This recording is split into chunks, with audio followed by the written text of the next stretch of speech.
Assalamualaikum warahmatullahi wabarakatuh. Berjumpa lagi di channel Radio Jogja. Kali ini saya muncul lagi setelah sekian lama tidak muncul. Kali ini kita akan membahas berita yang sedang hangat minggu ini. Jadi apa saja yang ada di minggu ini, terutama lokal dan nasional tentunya ya. Karena berita lokal yang minggu ini ada di Jogja itu juga jadi pembahasan nasional. Betul. Yaitu kasusnya Mbah Tupon. Ada lagi ya. Apa tuh Pak? Penghentian MBG di Kota Gede. Oh, penghentian MBG di Kota Gede. Nah, itu juga mungkin nanti bisa Pak Iwa selaku wartawan senior di Radio Jogja bisa cerita. Ini kontennya konten santai. Kita akan membahas berita-berita dari sisi yang lain. Nah, bukan dari sisi Radio Jogja doang. Kalau ingin melihat dari sisi Radio Jogja, silakan kunjungi website Radio Jogja, radiojogja.jawapos.com, dan juga download aplikasinya di Play Store dan juga App Store. Oke, gitu. Kali ini kita akan membahas salah satu berita yang penting dulu nih. Mbah Tupon. Mbah Tupon Bantul. Mbah Tupon Bantul. Apa yang sebenarnya terjadi dengan Mbah Tupon? Versi wartawan dulu, yaitu Pak Iwa. Monggo. Oke, makasih Mas Ian. Monggo, Pak. Selamat siang teman-teman podcast Radio Jogja. Ya memang minggu-minggu ini banyak berita-berita yang menarik dan hangat di Jogja dan sekitarnya. Ada kasus penyiraman air oleh seorang DC di Gunung Kidul. Ada juga kasus penghentian makan bergizi gratis di Kapanewon Kota Gede.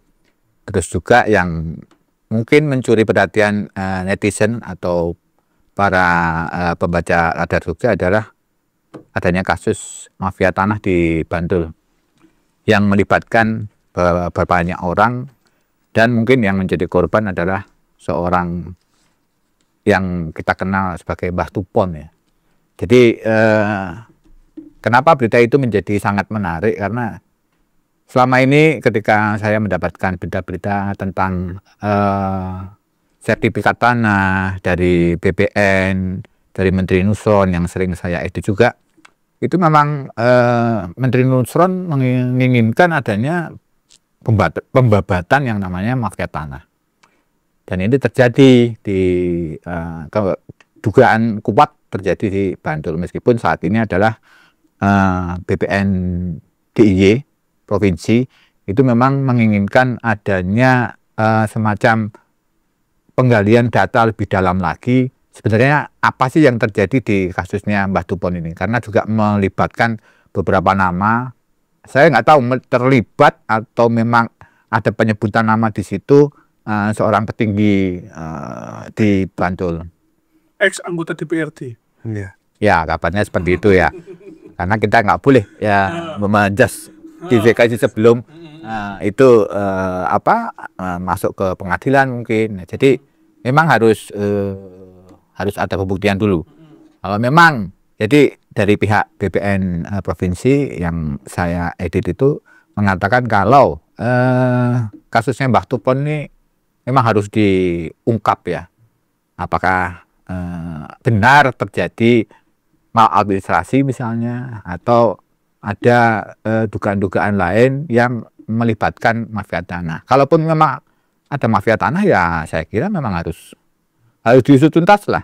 Kalau bisa ya kami di redaksi Radio Jogja pengennya ya itu diungkap setuntas-tuntasnya. Itu melibatkan Polda DIY nantinya, melibatkan BPN DIY, yang akhirnya bisa terungkap sebenarnya fakta sebenarnya itu seperti apa. Itu Mas Rian. Kalau di media sosial sendiri bagaimana? Ini yang belum tahu, ini namanya Pak Jiong. Beliau adalah SEO-nya Radio Jogja. Jadi tinggi tidaknya backstream Radio Jogja itu salah satunya bergantung kepada Pak Jiong. Kalau di media sosial sendiri bagaimana, Pak Jiong?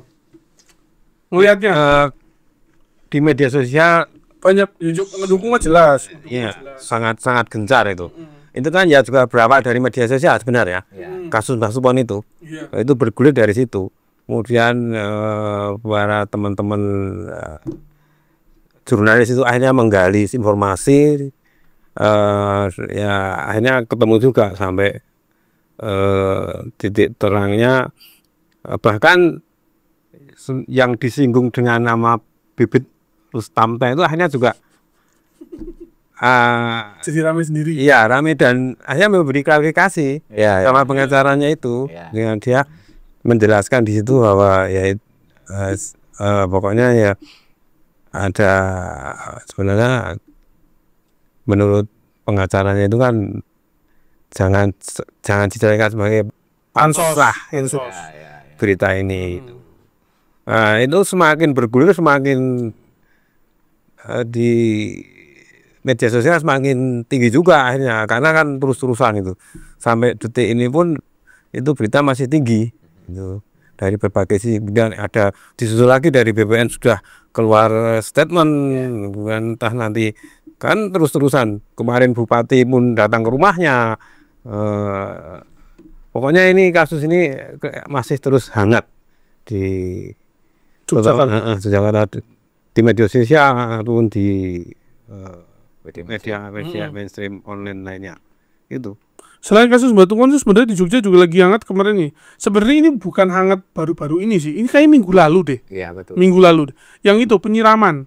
Ya itu.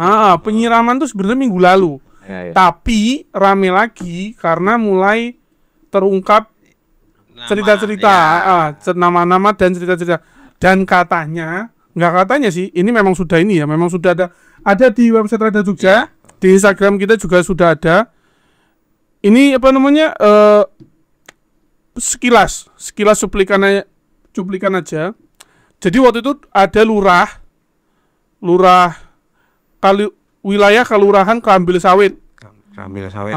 Jadi memang itu lurah Krambil Sawit disiram air sama temennya, gara-gara katanya belum bayar utang. Belum bayar utang, disiram lah. Terus kalau menurut si Rian ya namanya ya, yang nyiram itu namanya Rian. Sama kayak kamu. Jadi yang namanya nyiram ini namanya Rian. Dia bilang itu tuh sebenarnya setelah aksi penyiraman itu sebenarnya sudah damai. Dia bilang seperti itu. Tapi gara-gara videonya viral, terus akhirnya banyak dukungan, akhirnya si lurah ini melaporkan Rian. Karena istilahnya katanya saya dapat dukungan, ini gitu. Sabio namanya, lurahnya ya. Namanya itu Sabio. Nah, Iya, Sabio. dan ternyata menurut beritanya, ini sudah dikonfirmasi ya. Sudah dikonfirmasi, menurut beritanya ternyata Rian sudah berteman lama dengan Sabio. Keduanya bekerja di jasa keuangan swasta. Keduanya juga merangkap sebagai debt collector. Ini jadi maksudnya lurah itu di debt collector maksudnya. Ya kemungkinan seperti itu. Ingat itu. Ada yang bilang jeruk makan jeruk. Ya kita tunggu. Kan mungkin itu profesi lama juga. Ya sebenarnya bukan mendiskreditkan debt collector, enggak. Cuman kagetnya adalah ternyata ini lurahnya sebenarnya juga debt collector, terus ngutang juga loh. Yang bingung kan sebenarnya itu. Kan kalau versinya si Rian itu kan kelurahan Krambil Sawit itu kan wilayahnya si Sabio. Jadi semua yang ditagih di situ. Kok agak macet. Nggak nyetor ya. Terus sama Rian itu kan di klarifikasi. Rame lagi karena Sabionya ngelaporin Rian. Akhirnya beritanya naik lagi. Yang di Krambil Sawit itu. Jadi sebenarnya di Jogja itu lagi rame Krambil Sawit sama Batu Pon. Akhir-akhir ini ya, minggu-minggu ini lagi ada. Sama PSS kalah lagi. Iya. Bagaimana ini?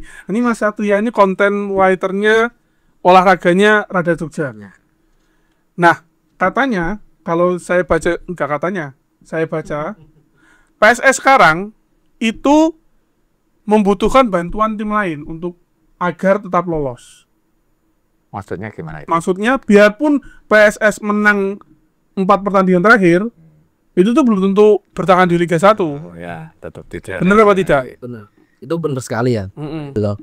PSS masih membutuhkan tim lain untuk bisa lolos dari jurang degradasi.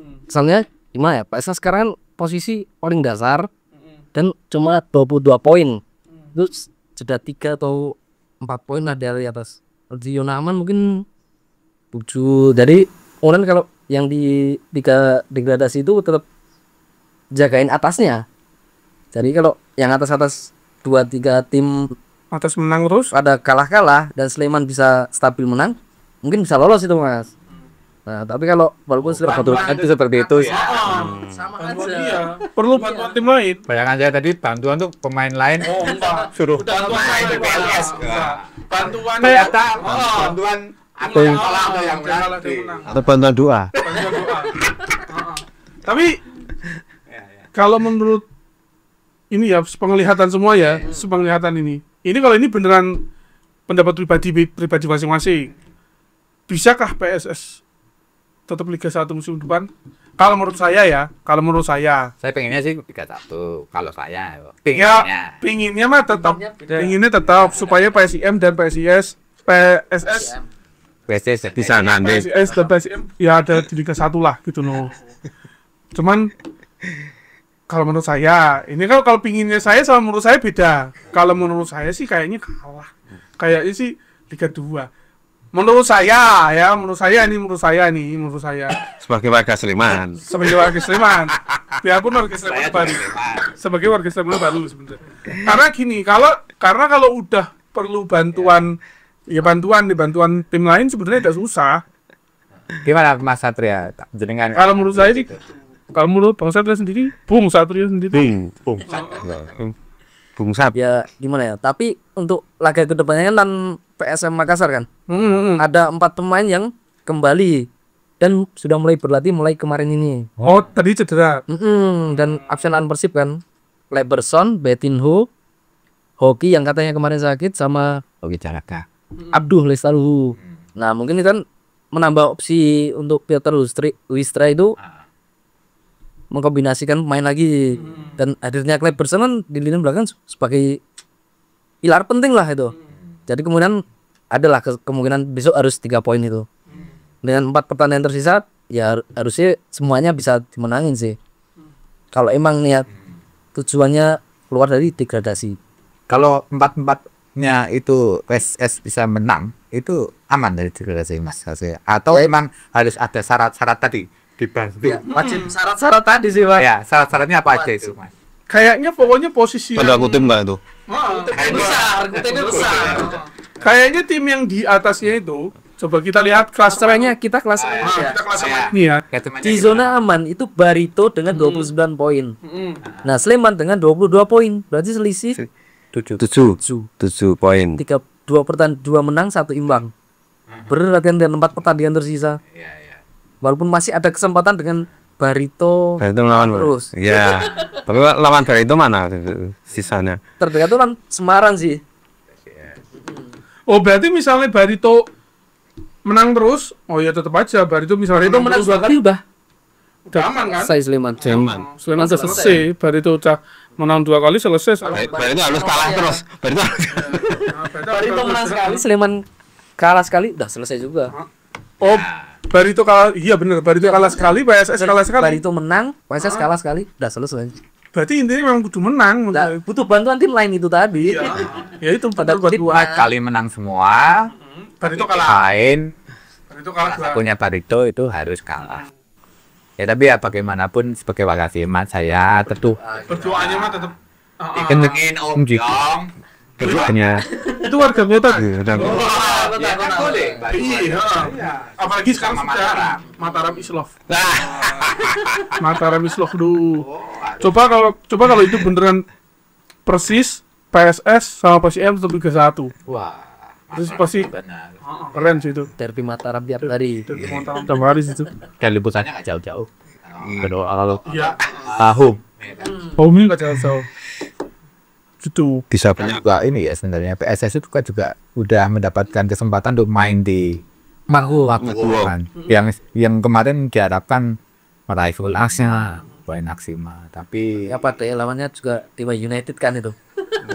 Susah kalah tipis sih, ada perlawanan nih mah. Tapi namanya kalah ya tetap Kalah. bisa ngambil. Oh, tipis semua tetap kalah. Sama kayak kemarin Barcelona Real Madrid juga 3-2 coba. Tipis banget. Itu kalah. Ya kalah. Pialanya nggak dapet. Iya. Tambah pemainnya kena skorsi. Iya, kalau pemainnya dia kena skorsing juga itu. Nah, jadi terus ada PSS, terus ada Bahtupon, terus ada Lurah Sambi Sawit.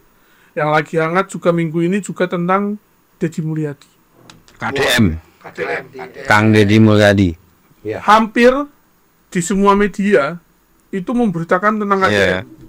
Bahkan di Jawa Pos berbagai macam radarnya menyiarkan KDM. KDM. Karena memang jadi fokus.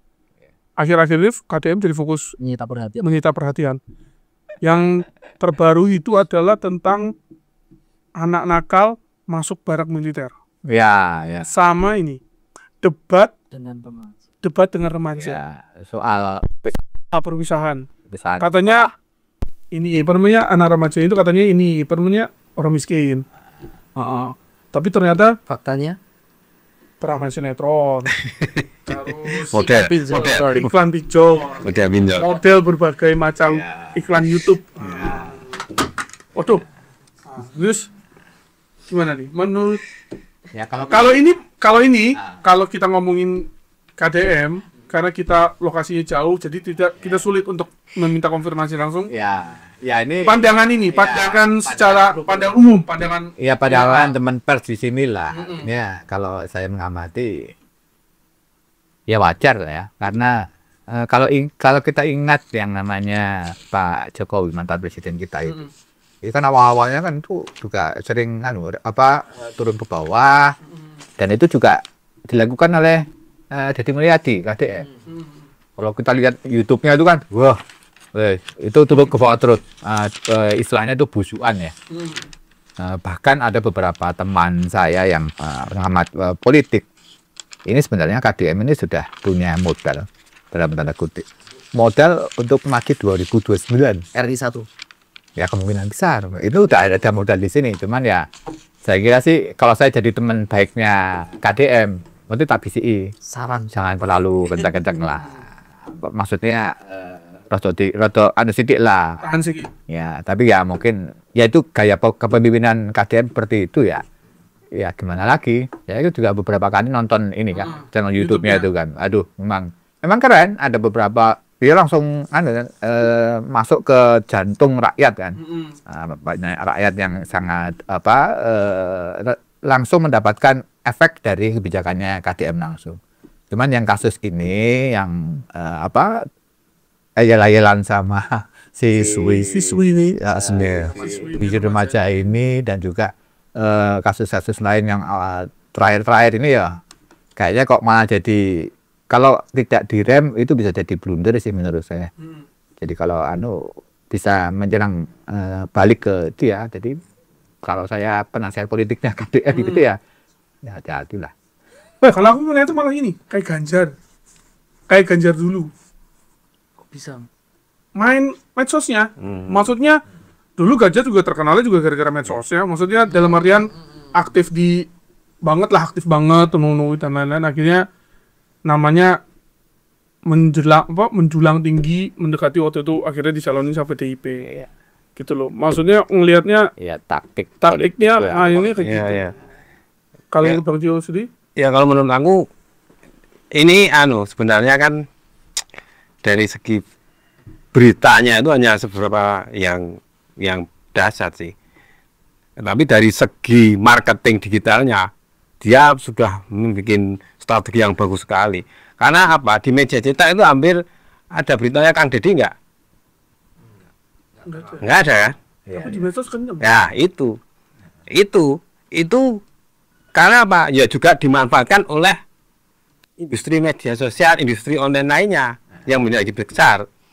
Kenapa? Grup Jawa Pos pun semua bikin Kang Deddy. Yang membuat besar itu ya itu. Sementara Kang Deddy cuma bikin channel. Nah, dia cuman ya kalau seperti kasusnya si Aura itu, dia nggak mungkin dia jadi iklan di media cetak. Karena dari segi jurnalistiknya ya kan. Nah, kaidah jurnalistiknya. Tapi kalau cuma sebatas itu komentar netizen itu sangat menjadi sebuah apa ya, ceruk yang sangat menggiurkan. Artinya kan misalnya di semua hampir Instagram, di X itu semuanya itu videonya cuplikan dia naikkan, para aviator juga begitu. Itu sangat Engagement-nya iya gitu itu. Jadi itu memang mungkin kan jadi sadar betul ya, seperti tadi Pak Ganjar itu juga kalau Pak Jokowi turun ke lapangan langsung. Cuman dulu nggak di medsos. Ya. Nah, cuman dulu medianya emang mau nggak mau media mainstreamnya naikin. Ya. Medsos belum terlalu ini kan ya. Sekarang itu KDM channel itu kan hebat sekali ya, itu kan terus runtutannya semua industri digital semuanya ikut gitu. Ya. Ikut menggilirkan aja gitu, bahkan kita juga ikut yang jauh-jauh dari Jawa Barat Karena itu isu nasional sih. karena di dunia kita gitu. Dengan Ada yang mungkin menarik ya itu apa namanya penggantian makan bergizi gratis Kota Gede ya, menurut saya juga menarik itu lokal. Mas Rian, karena meskipun ini adalah program pusat, program nasional, nah kebetulan kok terjadi di Kota Gede, kapan lewat Kota Gede. Ya. Kalau saya edit beritanya itu yang terdampak itu sampai sekitar 3.500 siswa loh Mas. Berarti itu di stop. Iya, Iya. dihentikan. Ya. Nah, sementara pemerintah Kota Jogja dalam hal ini mungkin dinas pendidikan ya nggak bisa apa-apa karena itu kayak pusat. Ya, tapi ya semoga inilah apa namanya programnya Pak Prabowo untuk memberikan makan bergizi gratis itu masih tetap berjalan lah. Cuman ya itu tadi nggak tahu ini apa bolong-bolongnya itu di mana kok bisa sampai makan bergizi gratis di Kota Gede, khususnya itu di stop.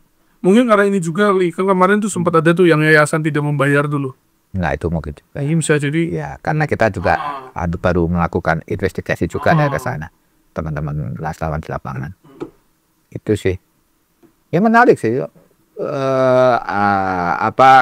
Isu-isu politik, ekonomi itu memang sekarang baru ada menghiasi berita-berita baik di online maupun di cetak, media televisi, radio itu memang baru kencang-kencangnya ini.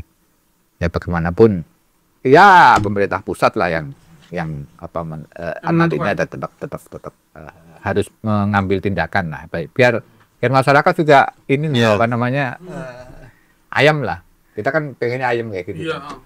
Kan kemarin sempat terjadi carut marut di luar Jogja ya. Iya. Ternyata terjadi di Kota Gede lagi. Iya, padahal dia itu kan awalnya Iya, itu 3.400 berapa itu terdampak itu. Itu kan sebelum Lebaran sih sudah berhenti. Belum lagi sebelumnya ada yang kasus keracunan. Iya. Tapi di tempat lain MBG juga. emang lagi banyak kasus aja. Iya. Ya, biar Semoga ya semoga perjalanan lebih baik lagi. karena ya itu keracunan, terus ada yang berapa miliar gitu belum dibayar itu juga. Ini macet. Akhirnya berhenti yang salah satunya kenanya yang Jogja itu Kota Gede. Iya. Sama isu nasional tuh juga sebenarnya ini penting tidak penting sih sebenarnya. Kalau menurut saya nggak tahu ini bisa dibilang penting apa tidak penting. Apa mungkin saya salah juga, saya tidak tahu. Ini, apa namanya, Hasan Nasbi. Mundur dari PCO. Hari ini ya. Per hari ini ya? Hari ini. Per hari ini sudah mengundurkan diri. Ya, tapi Dan ya kan isunya udah banyak ya sebelum-sebelumnya. Kan sebelum dia mundur juga udah main Sesnek, udah ditunjuk sebagai pembantu jubir. Ya. Terus ada beberapa wamen juga ditunjuk sebagai pembantu jubir. Terus ini juga akhirnya mengundurkan diri. Nah, apakah ini ada yang salah dengan komunikasi presiden? Aku udah berani ya mengatakan ada salah benar di komunikasi presiden itu saya nggak tahu. Sebagai sarjana komunikasi. Sebagai sarjana komunikasi, apakah ini ada yang salah dengan komunikasinya? Ya mungkin yang namanya komunikasi publik itu kan ya memang diperlukan seseorang yang tepat ya. Nah, ini saya keyakinan saya ya, bukan ini sebuah kebenaran ya. Keyakinan saya itu dia itu tersandung ketika diwawancarai oleh wartawan adanya teror para babi itu, terus dengan santainya ngomong ya wih masih aja. Artinya sebagai seorang juru bicara, sebagai spokesman ya, harusnya ya jangan seperti itulah. Mungkin apalagi ini kan kaitannya sama produk pers ya, produk pers yang diteror seperti itu, tapi malah ngomongnya seperti itu, kon masak. Walaupun dia tuh nanggapinya dari komentar wartawan Tempo, orang Tempo yang waktu itu kan juga komentar kan, terus Tuh, ya dia takut apa.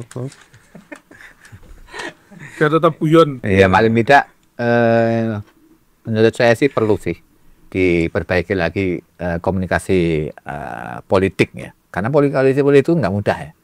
Komunikasi politik itu pasti akan menyenggol banyak pihak gitu kan, apalagi pers sebagai pilar keempat demokrasi ya, selain eksekutif, yudikatif, dan satu lagi eksekutif, yudikatif, legislatif ya. Nah, pilar keempat demokrasi adalah pers. Ya seharusnya yang namanya pers ini tetap harus kita pertahankan sebagai sebuah entitas yang mengawal jalannya demokrasi sesuai dengan apa yang diinginkan oleh para pejuang-pejuang reformasi waktu itu.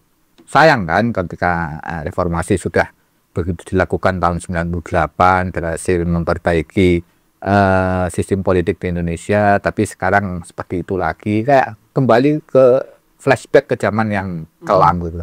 Eman-eman gitu loh menurut saya. Jadi ya kalau saran saya sih komunikasi politik Pak Presiden mungkin diperbaiki lagi, Devaluasi. kan pernah juga yang kalau nggak salah waktu itu jubir yang mengatakan rakyat jelata itu yang cewek itu audio. Oh, ini dulu ini kasus. Masalah apa sih itu? Ya itu waktu zaman Presiden Jokowi kalau nggak salah tuh. Bukan, sudah Ini ya udah Prabowo itu ya. Iya. Itu bawahannya. Cuman sayangnya jubir yang perempuan ini mengatakan pemilihan diksi yang salah. Rakyat jelata. Rakyat jelata. Ya oke, secara metodologi ilmiah, secara kajian akademis, komunikasi, sosiologi dan sebagainya, mungkin kata rakyat jelata itu adalah hal yang lumrah. Cuman ketika yang denger itu netizen misalnya, itu kayak kayak diinjek gitu loh harga dirinya gitu, kayak diejek gitu ya. Tapi ya itulah, kalau harapan saya sih mungkin ada perbaikan komunikasi politik lah di pemerintahnya Pak Prabowo. Semoga aja bisa ya. Sebenarnya kita yang pakai rakyat jelata itu baru Itu beda lagi ya. Karena yang ngomong gini soalnya petinggi. Jadi agak gimana gitu. Jadi mungkin mundurnya Hasan Nasbi ini ya Sudah kompleks soalnya. ya, Mungkin akumulasi. dan ya tepat juga sih ya, daripada Gedowo ini kan ya wis lah, mending orang lain yang mungkin lebih tepat, lebih cocok gitu. Aku kepikiran ya, waktu itu ada isu. Ini mah isu ya. Ya. Ada isu. Katanya dulu tuh kan sempet tuh sebelum katanya Najwa Shihab menghilang katanya. Nah kan terus dulu waktu itu ada isunya di internet, katanya mau jadi staf Komdigi, staf khusus Menteri Komdigi. Nah ini mah nggak tahu ya, maksudnya dulu jangan. Tapi kan terus habis itu muncul wawancara 3 jam itu. Wawancara. Akhirnya netizen, Najwa Shihab nggak hilang. Anak gue kan dulu kan sempat isu kayak gitu. Betul. Iya maksudku. Siapa tahu nanti tiba-tiba Najwa Shihab kepala PCO gitu. Saya yakin internet pasti ramai sekali. Pasti. Itu sangat mengembirakan para afiliator. kutipan-kutipan akan banyak. Potongan-potongan TikTok akan banyak. Jejak digital akan muncul semua. Ya kan? Kita taruh link ranjang kuning di situ. Para netizen akan semakin mengetahui cerdas, apa semakin goblok. Ya. Karena asal share. Clipper. Jadi potongan-potongan klip. Makanya sekarang YouTuber itu terutama kalau yang video-video podcast rata-rata pada masangin time waktu lah istilahnya. Timekeeper, time countdown, pokoknya itu. Pokoknya itu. Supaya tahu konteksnya. Kalau ini tuh sebenarnya potongan, terutama di producer tuh. Jadi producer tuh seperti dia sudah berhati-hati, makanya selalu masangin time code di video-videonya.